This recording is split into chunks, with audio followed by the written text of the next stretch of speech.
Là, le créateur de l'univers a été obligé de s'adapter aux pratiques esclavagistes des hommes du 7e siècle. Voilà ce qu'on nous explique quand on nous demande pourquoi le Coran n'a pas aboli l'esclavage.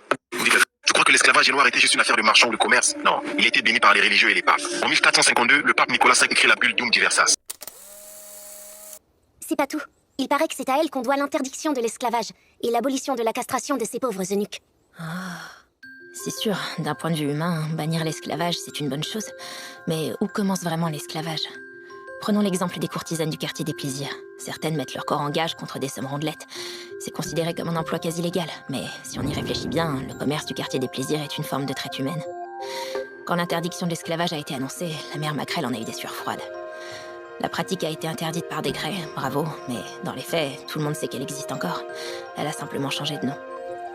Salut, aujourd'hui, on plonge dans un sujet profond et controversé, l'esclavage. Dans le carnet de l'apothicaire, ou Kusuria no Itorigoto, une citation m'a frappé. Elle souligne que c'est bien d'abolir l'esclavage, mais qu'on ne peut pas interdire aux gens de se vendre s'ils le désirent. L'esclavage n'est pas toujours forcé par des chaînes visibles. Aujourd'hui, pense à la prostitution ou à la traite humaine. Selon l'ONU, 50 millions de personnes vivent en esclavage moderne, souvent par pauvreté ou survie. On blâme les religions, mais elles n'ont pas inventé l'esclavage. Il existait déjà dans toutes les civilisations, des Sumériens aux Grecs. Elles l'ont régulé, reconnaissant que tant que la misère existe, les gens s'exploiteront mutuellement. Les militants anti-esclavage, comme ceux d'Anti-Slavery International, font un travail louable pour briser ces chaînes modernes. Mais il faut distinguer.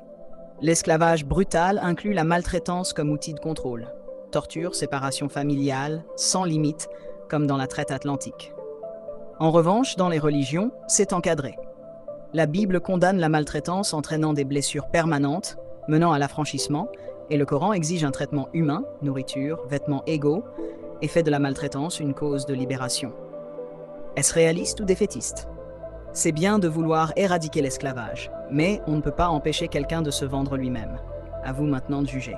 Salut, moi c'est Hafiz Stein. Dans un monde où le vrai et le faux s'entremêlent au point de devenir indissociables, j'essaie de remettre un peu de clarté.